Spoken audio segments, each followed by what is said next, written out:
Hello, everyone, and welcome back to a late Clio talk. My name is Matt, And I'm Mercy. and how have you been? I've been all right. You know, it's never late if you don't acknowledge it's late. Yeah, If you just ignore, then it's perfectly on time. But I've been all right. It's been a busy couple of weeks. We have good reasons for not having really done much in terms of uploading. yeah, it has been bad. It's been bad. Yeah, pretty Yeah. much. But that hasn't stopped us. The grind goes on. The grind goes on, but we have really nothing to talk about other than our lives. And today, we had at work. It was Donut Day. Mm. Which, I have to go into an office every day. And, when they have donut day, you think, well, are they just going to bring in donuts for everyone? It's like, nah, you had to pay $2 per donut. Wow. They were trying to make a profit off of donuts. They really are nickel and diming you, huh? Yeah. Next thing you know, I'm going to have to pay a nickel to go into the bathroom. Wouldn't surprise me, you know? Yeah. Yeah. Also, I've been hunting for a new car on the list of reasons why we didn't upload last week. Oh, I didn't know that. What kind of car are you looking for? You knew that. I knew that. I Yeah. went with you. Hey, look, it's called, leading you on to further discussion by pretending I don't know something you're talking about. And it just sucks that that you have to commit such a large financial commitment to something that's just I wish the e-bike contribution, I could do it, and I have been debating just not and just getting the e-bike, but also it's just we don't really have a lot of transit options beyond e-bike and the streetcar, where if I want to go on a trip, I basically need a car. Yeah. And I don't know, do I just rent a car every time, or do I just... Well, even then, renting a car, if you go on 10 or 20 trips, that's going to get pretty close to the price of a car. Yeah. So, yeah, the economics are just kind of messed up. It doesn't help that we live in a very car-centric city, as I'm sure if you've listened to any episode we've ever done, know. Man, just buying a car sucks. It's expensive, it's stupid, and I should be able to just not have to commit so much money a month towards a vehicle, but it's like one of those taxes on living that the boomers like to talk about, wow, it's just part of adulting, but it's it's kind of need this. It's it doesn't have to. You're just resigned to the fact that that's something you have to pay, rather than it being something that's it's possible to change so you don't have to pay it, Because a lot of people in I guess more expensive areas don't have to pay it. It's not a part of adulting for them, like New York or wherever the hell. Yeah, where you have a reliable public transit system. But at least with a car, although it's a depreciating asset, if you do a loan, you at least end it at the end, own it at the end instead of a lease. With, my apartment, I, pay my landlord, and, that goes nowhere. That's just wasted money. Yeah, you get no equity out of the transaction whatsoever. And you just get nickeled and dimed everywhere, at the doctor's office, at the dentist. Car craps out, now you have to go buy another car, pay your rent every month, you got to pay insurance. It's just how... It does just feel like there's almost nothing in politics that's actually comprehensively designed to reduce your daily cost of living, daily cost of living, not annual. Because, the Republicans talk about tax cuts or whatever, but that's just once a year if you get anything in terms of actual reduction. It just seems like there's nothing really kind of focused on making the day-to-day costs actually go down, your rent payments every month, your car insurance pay. Everything just seems to only ever get expensiver, except for gas. Gas goes down every once in a while. Gas goes down because we pay subsidies. Yeah, even then, that's something. It's paying your money again annually to make the cost daily go down, but you're still paying just the number on the pump lower. And there has to be some sort of adjustment, because I saw a video about how there was a oil pump that NASA would buy for X amount of dollars, and then the same oil pump the Department of Defense would buy, but they were paying basically like triple the cost for the same part. And it's just like, why do we do this? Why are we spending so much money when we can simply like somehow redistribute that? If we had a drop board, we'd play the Soviet Union anthem at the end of that one. Yeah. We don't have a drop. I don't really know how those work. I also don't know how those work either. It's okay. I can just play it really loud over the speakers. Yeah. But no, that's what I'm saying is, in terms of the defense industries, it's because there was a conscious decision sometime in like the 90s or 80s to kind of consolidate them, because the government decided they didn't want to negotiate with 40 different companies. Like, here we got 13 different bids. That takes time. We have to analyze every single bid. So they made a conscious decision to basically incentivize and force the defense contractors to consolidate. So now they don't have to negotiate with like Boeing, McConnell Douglas, Northrop Grumman, and like Raytheon and stuff. Easier, right? Except for now there's only like 4 companies, so you get 2 bids, and both the companies know, oh, there's just the 2 of us, so we can bid a lot higher than we would normally because there's no other companies. There's no like small back shed company making like air-to-air missiles anymore, because it's all just been gobbled up and consolidated. Can we even do that? Can we go to like my dad's backyard and start building air-to-air missiles? I've been thinking that because I saw somewhere where it was like, I think KC giving out contracts for like public housing. It's like, here's like $20 million grant for some company to build like public housing works. And I was just thinking, it's like, could we do that? Could we submit a bid where it's like, here, if you give me $20 million, I can build like a, like 100-unit apartment or whatever they're asking for. It's like, is that even like legal, or do you have to be like a already established company? Or do you have to have like any licensing whatsoever? I'm assuming you have to probably have to have licensing. Yeah, probably have to be like a licensed contractor. Yeah, but that is just in terms of like defense spending. It's just like, yeah, we have 4 companies and that's it. It even does get into like space contracting, where SLS, is taking so long and it's so expensive because it's one of like 3 space companies that works with NASA anymore, and 2 of them have consolidated into ULA for their actual space operations because they didn't really feel like it.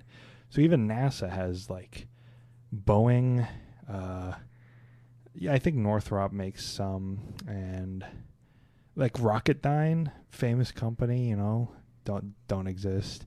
Aerojet doesn't exist, famous company. Basically all the contractors from like the Apollo program just kind of don't exist. They were either bought out by like Grumman or something, or they just went out of business because, well, we stopped going to space.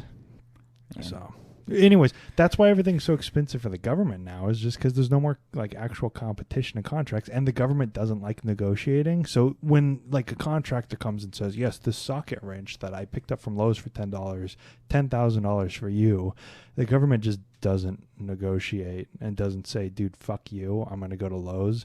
Because there's also some restrictions on their ability to do that, because they can't just go to Lowe's and buy one like you and I would. They have to have it out to bids because of lobbying. Yeah, but it's kind of the same deal with health insurance, but it's I guess, collaboration to kind of form a medical cartel in effort to screw over people who actually have to spend the money. Well, yeah, I mean, it's like if you try to negotiate the prices down, you can't, because the insurance companies basically made it so that it's illegal for you to like get the same types of deals they do. It's like how like you see like the chest procedures, like $100,000, but then the insurance company walks up and it's like, oh, for you it'll be like $2,000 plus like a $600 copay or whatever. And that's just because, yeah, like a cartel. That is a great way of describing it, like you said. I did see, actually I lost the train of thought. I can't remember. I saw a video of someone talking to British people and being like, how much does this cost in America for healthcare? And they were saying, and they were all like gobsmacked, and she was like, well, I mean, that's the world we live in. I mean, I feel like I have good health insurance from a company that like is able to provide it to me, and still I don't think I'm able to go to a doctor without having to drop like $80 a time I go. And I feel like that's ridiculous. And also I have a specialty drug which I need to like use, and the amount of absolute screwing around that gets done in trying to actually get it to me is insane. Well, it's just centering our healthcare industry around you having to have a job to have healthcare. And then it's like, okay, well, the people who need healthcare most, who are sick or whatever, probably can't work. So they're at incredibly high risk of losing their healthcare. Okay, and then we've also designed the system so that, it's as hard as possible to get any form of healthcare that doesn't require you to have a job. Okay, and then also the system is incentivized to, if you have, like you said, some form of like permanent condition or disability, the companies don't want to pay for that because you're actually costing them money. Well, that's a pre-existing condition which they have to include. Thanks Obamacare, that was the Affordable Care was a great thing because that means that health insurance needs to be provided for companies that have X amount of employees. Mm-hmm. They'd open with the marketplace, and also you can't deny pre-existing conditions because with a pre-existing condition, like in my case, Affordable Care Act, they could just decide not to insure me at all. Yeah. But they have to insure me, but they can still play games. Yeah, well, coming from an insurance perspective, granted automotive side, they absolutely will find a reason to drop you. Like that doesn't, it's kind of like the Civil Rights Act where you can't discriminate based on these things, but they can still want to discriminate and just come up with whatever reason they want to. If you're, say, losing our company, I'm not going to name it, don't look it up, don't dox me. If you're losing our company money in terms of like your losses for our insurance coverage, but we want to like retain your business or whatever, we can absolutely just come up with whatever reason to increase your premium or do what on a dime, no matter the contract. They can just do whatever they want, really. But at least having some form of legal protection is a good start. But the problem is just the incentives are there for them to want to drop you in the first place. That was never really fixed. Yeah. Also, the Affordable Care Act was forced to not allow the ability to basically collectively bargain with the power of the government. Mm-hmm. So basically, you had to basically do whatever market rate is. Also, if you ever try buying stuff off the marketplace anyway, it's extremely expensive. Yeah. Like getting health insurance. But that's eventually they can use the money from our new student loan payments to fund that or fund more defense contractors. Oh, yeah. Are you excited to have to pay back interest if it's not going to pass? Well, it's already passed. It's not going to get signed, but you're ready to pay back interest on the payment pause that's been in effect for 3 years? Like get 3 years of back interest applied to your loan retroactively. Woohoo! And then rely on the Supreme Court of the United States to either decide if the loan forgiveness was worth it or not. I've just been thinking about this more and more, where it's incredible how almost every single facet of society nowadays seems to be aimed at getting as much of a reaction as possible, such as here, not only, it's like, fuck you, not only are you not getting student loan forgiveness, but we're going to make legislation where you not only have to immediately start paying, but also pay back interest when it was paused, when there was a global pandemic. It's like, how do you think people are going to take that? Like, in what world do you think that's going to be a popular option? Because I saw an article today where it's talking about like all the revenue, here's all the money that we've lost from the payment pause or whatever. And it's like, it's not people not paying taxes, right? That's income that the government is not receiving because people aren't paying taxes. It's income you think you're going to get because you think people are going to pay back this loan they have. So you think you're going to have this, right? Even though it's a loan and a lot of people probably can't pay it. And the ridiculous thing is people are just like, oh, you took a loan, pay it back. It's just like, well, I mean, this is kind of something required to function in society. If you want me to do the job that I do now, I need the piece of paper to do it, and that requires thousands, if not tens of thousands of dollars to do it. And if you're going to claim, well, no one wants to work anymore, it's just like, well, I mean, like people can work for a little bit less money if they don't have a $300 student loan payment they're staring down. Mm-hmm. Well, and that's... I don't know how we've let them kind of win the narrative on this being like, oh, they're lazy, avocado toast, like all that bullshit. Because it's like, okay, avocado toast is stupid. You need consumer spending. Consumer spending drives the economy. That's how everyone, we're a service economy now. We don't make anything anymore. We do make stuff. But we don't make as much stuff as we used to make. you need people to buy things.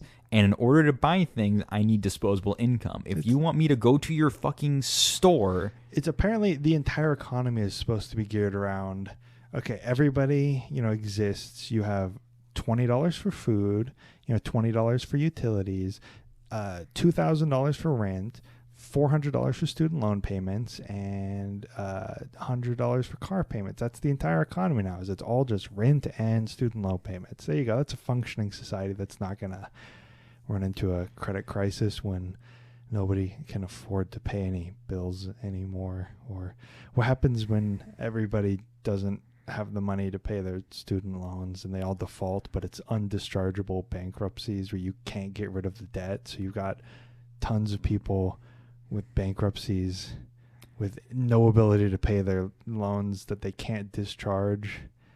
And this is like tens of thousands of people. I mean, if that happens to me, I'll just fucking kill myself. I mean, yeah, you're going to get that a lot. Yeah, you got that a lot in 2008. I mean, that's where you're going towards. That's my solution, is killing myself because you failed to actually do anything to better my life. So I don't know if we can put this on YouTube, but we're going to. All right. Well, I mean, that's where I'm at, folks. That's where I'm at because oh my God. It's completely ridiculous because it's like, And I feel helpless, and I want to spend my money. I want to spend my money in the economy, but you aren't allowing me. You're literally going to take so much money that I could spend on buying donuts from the local donut store instead of buying it from my work that's trying to charge me $2. They need it. Yeah, they need. They're going to go bankrupt if they don't get that probably $40 worth of donuts that they're charging you for. God damn it! It is ridiculous because it's like, okay, you're not recognizing that colleges, because they're federally backed student loans that are undischargeable, so of course we're just going to charge as much as we possibly can for college because the students can't negotiate. They basically just get told, here's how much money you're getting, whatever, here's how much money college costs, take out those loans, whatever the federal government guarantees you can get the loan, all that stuff. So they have literally no incentive to lower costs because they're never going to see a drop in attendance because you have to go to college. And also, people who say go to trade school are the same people who said learn to code. Trade school, one, costs money, and the only trade school program that I know that doesn't cost money involves being in a union in which you do an apprenticeship and they pay for it all, but we're also anti-union for some reason. We're not anti-union as a podcast, but it's like the argument of like, hey, go to trade school, but also the people who make the same argument are also going to be anti-union because they're going to be conservative. So it doesn't make any sense. Well, and also everybody goes to trade school. I think I've talked about this before. Everybody goes to trade school. Great. Now you've got 75,000 plumbers.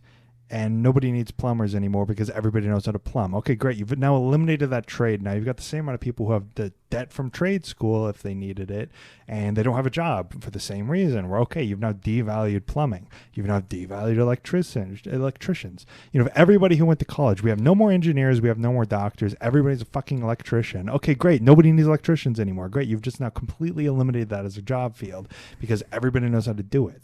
Terrific. Now we need engineers. Also, destroy AI.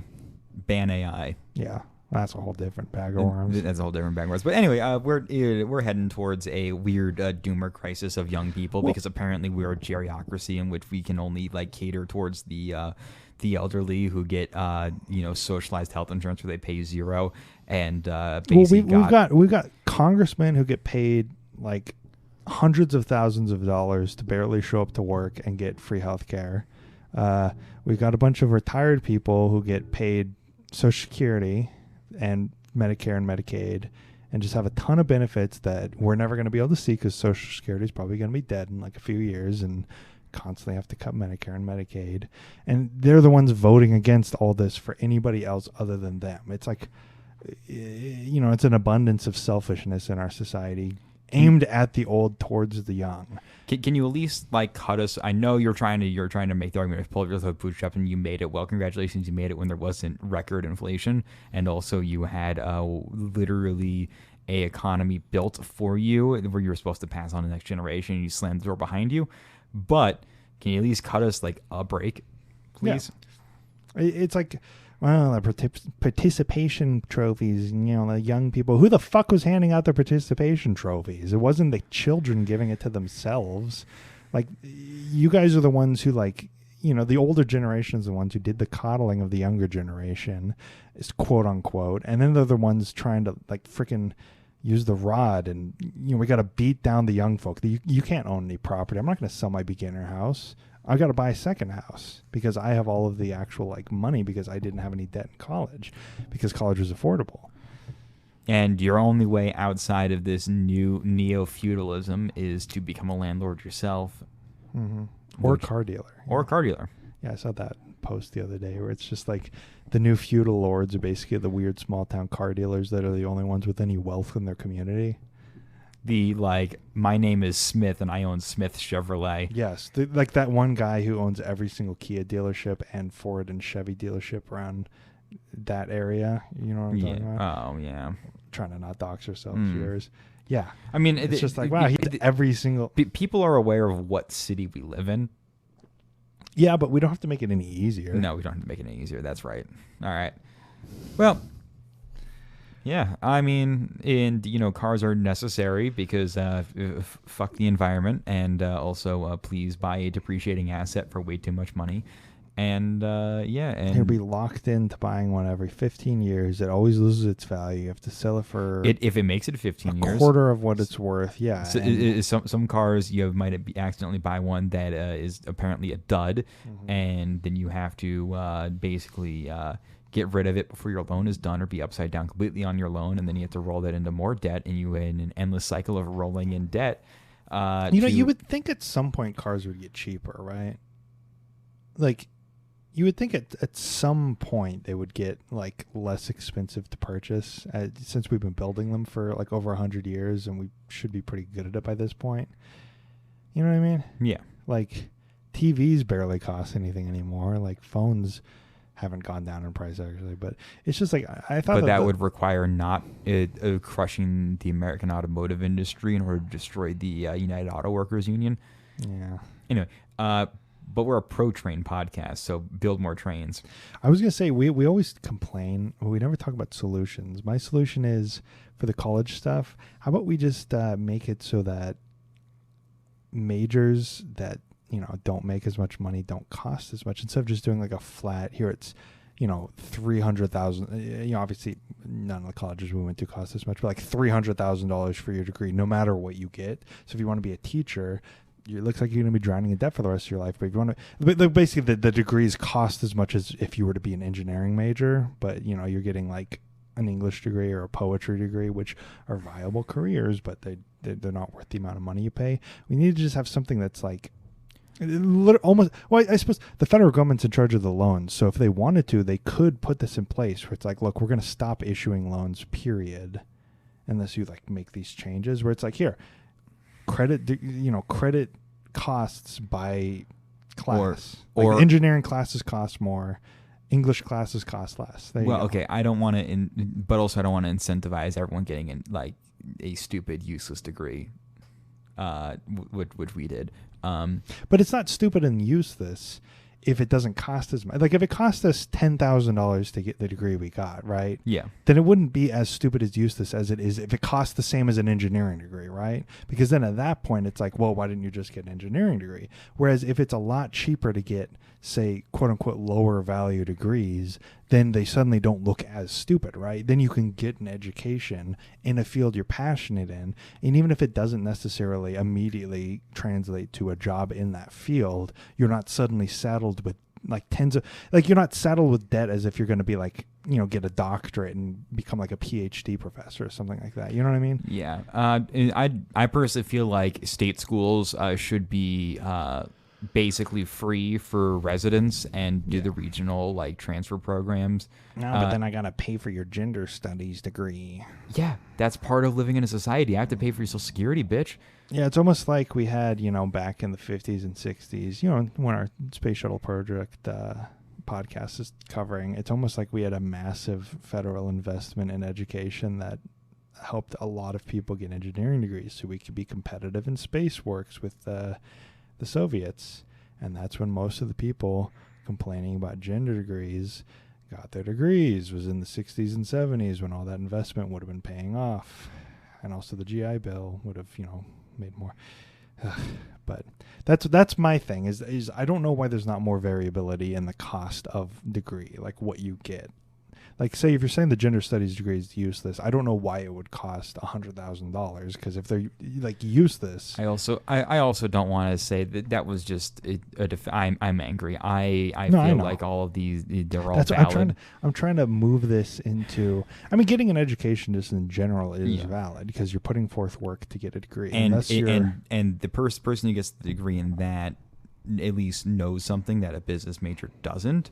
yeah, And it that's seems, crucial, is at least the breadth of knowledge. And I'll say, like, the gender studies stuff, has it ever been more relevant in our society to have that kind of degree than right now? No, and it seems like this is the most relevant possible time for it to have your quote unquote useless degree. And a gender studies person would probably be pretty crucial in trying to basically navigate the expanding understanding of not the expanding understanding, but the dragging of the gender fluidity into the public debate and the political debate. I feel like that's where half of it came from. Is so many people. Anyways, it's only useless in the mind of somebody who doesn't really value it personally. It's not necessarily useless in the minds of people who like value it. You know. And mortgage subsidies.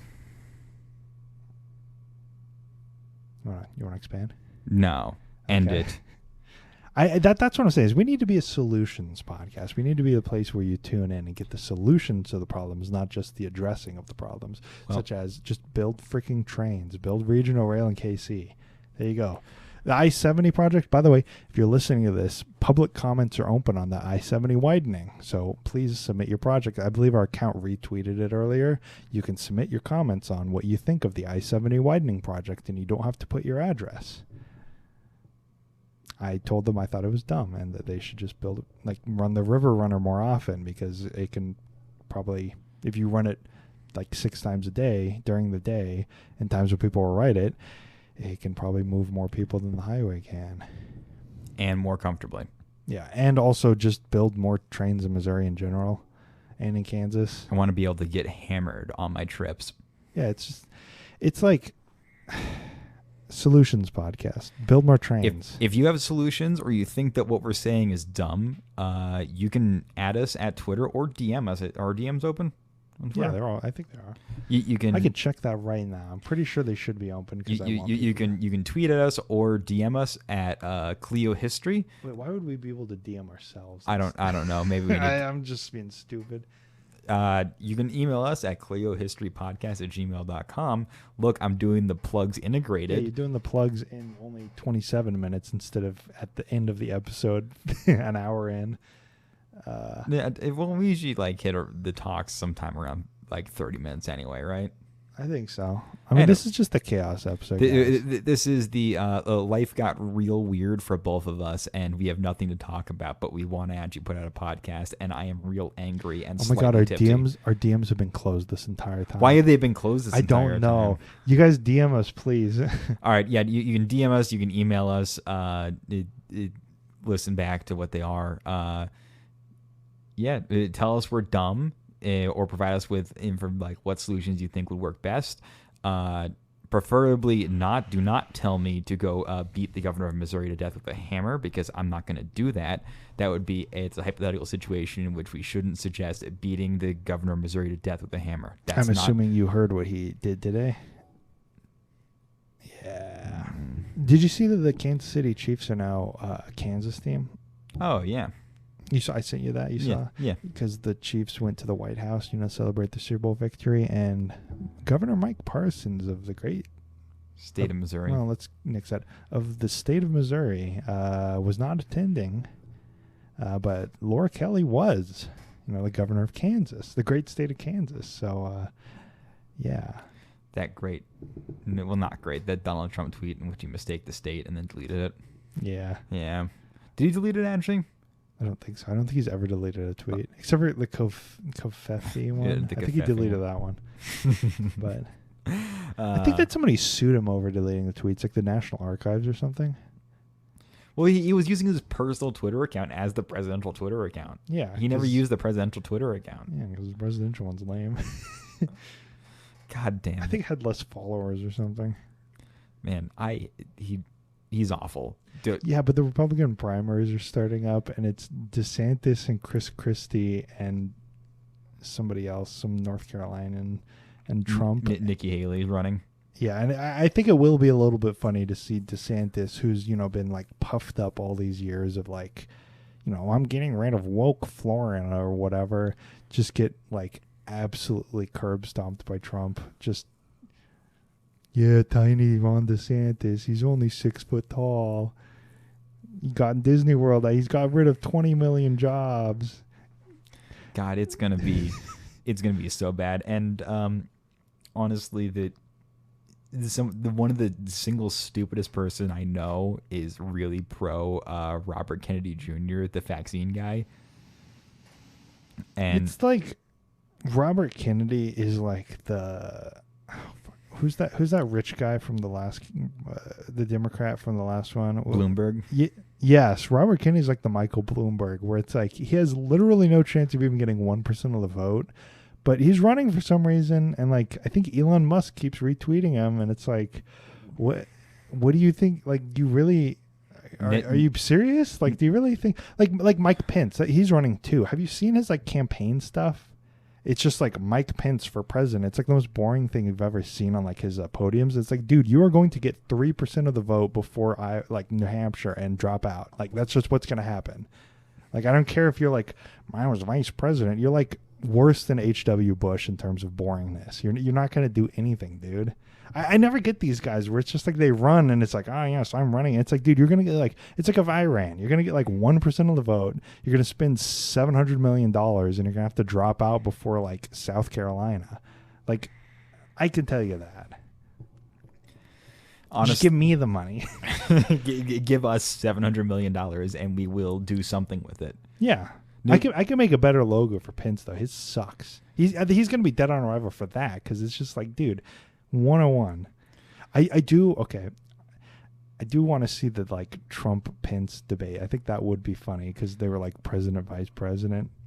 Do you think there's dirty laundry that will be I just think it'd be funny for like Trump, who was his boss, to be like, you're a loser.